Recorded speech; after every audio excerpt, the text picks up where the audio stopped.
Diana Johnson here with another installment of Menopausal Morning. Video number 3 in this series is on the changing landscape of our hair.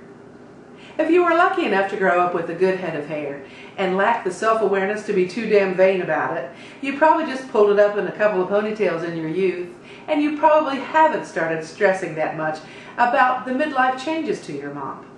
But if you were among the girls whose female role models instilled a subconscious hyper-awareness of what your hair should look like, or what your hair might mean to you, or what your hair might mean to your position in this world, you may be struggling to come to grips with this subject. As we age, our hair goes through many changes. We lose moisture all over. This can lead to a drier texture. With this change, we may experience a lack of luster and shine. We may notice that our hair is not as hardy as it once was, and therefore it's damaged and broken more easily. And of course, the most readily noticeable change is that of our hair's color. Yes, many of the girls in my group fight more vehemently against the grays than a Union soldier at Appomattox. This last stand against the ravages of age can fatigue us in the best cases and leave us appearing desperate to hold on to our fading youth in the worst. If we're going to graduate into this next phase of life, we must try to at least appear to have made it this far with a modest amount of dignity. And ladies, that black cherry color that your stylist is trying to talk you into, that is not dignified. Even if you were a beautiful redhead as a kid, your hair was never the color of your shit after you eat beets. That is nobody's natural color.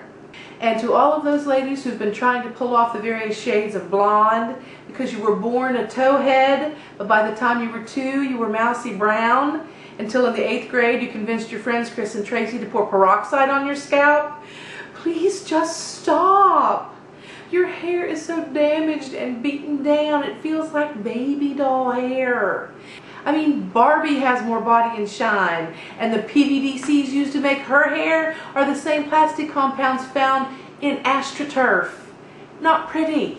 No.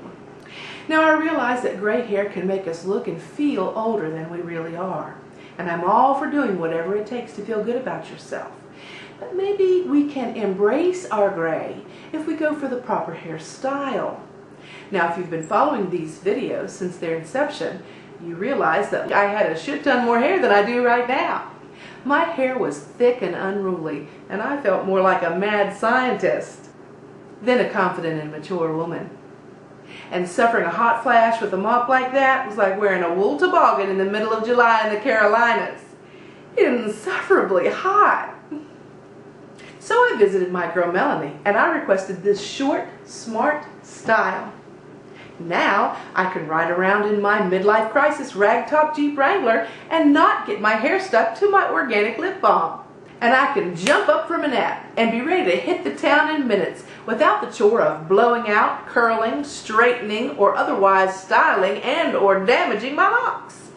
And you can finally see my favorite earrings. So I guess since our hair is such a deeply personal and subjective issue, my caution today for my menopausal friends is just to take a beat. Don't be hasty in deciding on a new do. Ask your hair care professional about new products that address the changes of your own aging hair. And trust your friends to tell you the truth about your color and style. And never, ever, ever, ever, never, never, ever, never, under any circumstances, no matter what you do, let your husband or significant other convince you to wear your hair the way you did when the two of you went to separate schools together. That was probably around the 1980s, right, ladies? And do you remember the 1980s? That's right. Nobody's hair looked good in the 80s. I hope that you find compassion in the hearts of your hairstylists. I hope that you find peace in your mind regarding your own hair choices. And until next time, I wish you peace, love, and menopause.